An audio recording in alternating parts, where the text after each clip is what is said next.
নমস্কার। ভারত আর আমেরিকার মধ্যে একটা নতুন বাণিজ্য চুক্তি নিয়ে কিন্তু বেশ শোরগোল চলছে। তো আজকের এই পর্বে আমরা এই চুক্তির আদ্যোপান্ত বোঝার চেষ্টা করব। ঠিক কি আছে এতে, কার লাভ কার লোকসান, চলুন গভীরে যাওয়া যাক। তাহলে চলুন দেখে নেওয়া যাক কি কি বিষয় থাকছে আজকের আলোচনায়। প্রথমে আমরা চুক্তিটা ঠিক কি সেটা বুঝব। তারপর দেখব এই চুক্তি থেকে ভারত কি পেল আর আমেরিকাই বা কি পেল। এরপর যে বিষয়টা নিয়ে সবথেকে বেশি বিতর্ক হচ্ছে সেই কৃষি বিতর্কটা খতিয়ে দেখব।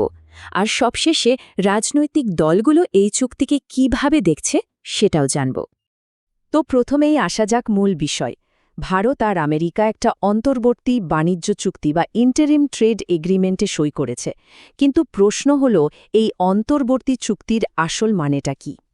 মানে এটা কিন্তু কোনো ফাইনাল বা বলা যায় যে সবকিছু নিয়ে একটা পূর্ণাঙ্গ চুক্তি নয়, বরং এটাকে একটা প্রথম ধাপ হিসেবে দেখা যেতে পারে। এর মূল উদ্দেশ্য হল কিছু নির্দিষ্ট ক্ষেত্রে বাণিজ্য বাধা কমিয়ে তাড়াতাড়ি কিছু সুবিধা আদায় করা, আর পাশাপাশি একটা বড়সড় চুক্তির জন্য আলোচনা চালিয়ে যাওয়া।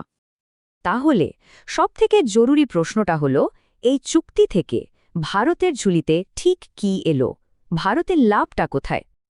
এই চুক্তির ফলে ভারতের জন্য কিন্তু অনেকগুলো দরজা খুলে যাচ্ছে, বিশেষ করে আমেরিকার বিশাল বাজারে। দেখুন, ভারতের তৈরি অনেক জিনিসের ওপর থেকে হয় শুল্ক কমানো হয়েছে, নয়তো পুরোপুরি তুলে নেওয়া হয়েছে। এর মধ্যে বস্ত্রশিল্প, চামড়ার জিনিস, ওষুধ, হিরে, এমনকি বিমানের যন্ত্রাংশও আছে। এর প্রভাবটা ঠিক কতটা বড় সেটা একটা সংখ্যা দিয়েই হয়তো কিছুটা আন্দাজ করা যাবে। শুধু যদি বস্ত্রশিল্পের কথাই ধরি, অনুমান করা হচ্ছে যে ভারতের সামনে প্রায় 11,800 কোটি ডলারের একটা নতুন বাজার খুলে যেতে পারে। ভাবা যায়? এটা কিন্তু ভারতের জন্য একটা বিরাট ব্যাপার, কারণ এতদিন আমেরিকার বাজারে বাংলাদেশ বা ভিয়েতনামের মতো দেশগুলো কম শুল্কের সুবিধা পেত, যার ফলে ভারতীয় পণ্যকে কঠিন প্রতিযোগিতার মুখে পড়তে হতো। এই চুক্তির ফলে সেই লড়াইটা এখন অনেকটাই সমান সমান হবে। কিন্তু কথায় আছে না, এক হাতে তো তালি বাজে না। যে কোনো চুক্তিতে কিছু দেওয়া নেওয়া থাকে। তাহলে আমেরিকার পাওনাটা কি হলো? ভারতকে এর বিনিময়ে কি দিতে হচ্ছে? এখানেও সংখ্যাটা কিন্তু চমকে দেওয়ার মতো। ভারত রাজি হয়েছে যে আগামী 5 বছরে তারা আমেরিকা থেকে ৪৫ লক্ষ কোটি টাকারও বেশি মূল্যের পণ্য কিনবে। তো ভারত কি কি কিনছে? তালিকায় আছে খনিজ তেল, গ্যাস, কয়লা, বিমান, দামি ধাতু থেকে শুরু করে ডেটা সেন্টারের জন্য এআই এর মতো অত্যাধুনিক প্রযুক্তি পণ্য এবং দামি চিকিৎসা সরঞ্জামও। আর ব্যাপারটা কিন্তু শুধু আমেরিকান জিনিসপত্র কেনার মধ্যে সীমাবদ্ধ নয়। ভারতকে নিজেদের বাজারের দরজাও আরও খুলে দিতে হয়েছে।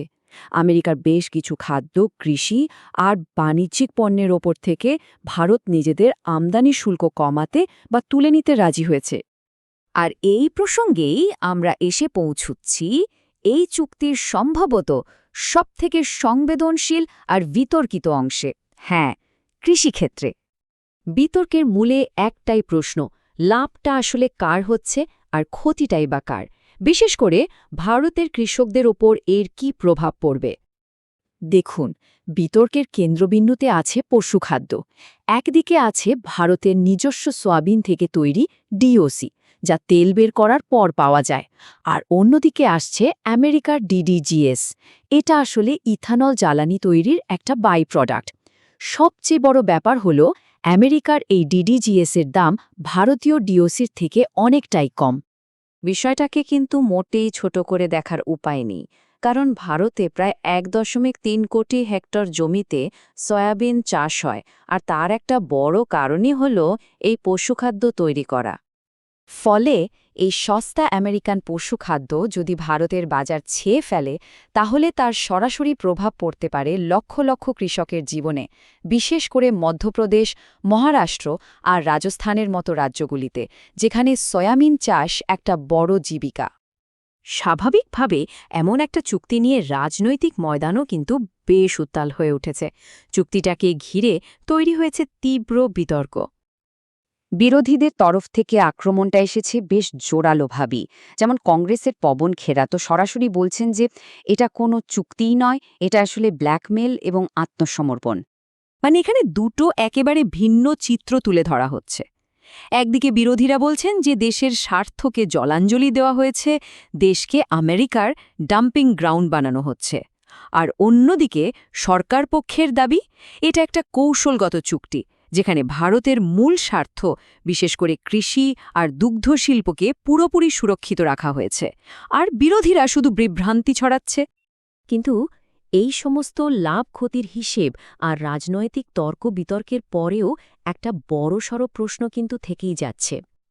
আর এই প্রশ্নটাই যেন পুরো চুক্তিটার উপর একটা রহস্যের পর্দা ফেলে দিয়েছে। সরকারি যে যৌথ বিবৃতি, তাতে বলা হয়েছে কিছু অতিরিক্ত পণ্যকেও নাকি ভারতীয় বাজারে ছাড়পত্র দেয়া হয়েছে, কিন্তু এই অতিরিক্ত পণ্যগুলো ঠিক কি কি তার কোনো স্পষ্ট উল্লেখই নেই। ফলে এই চুক্তির একটা খুব গুরুত্বপূর্ণ অংশ কিন্তু এখনও আমাদের সবার কাছেই অজানা রয়ে গেছে।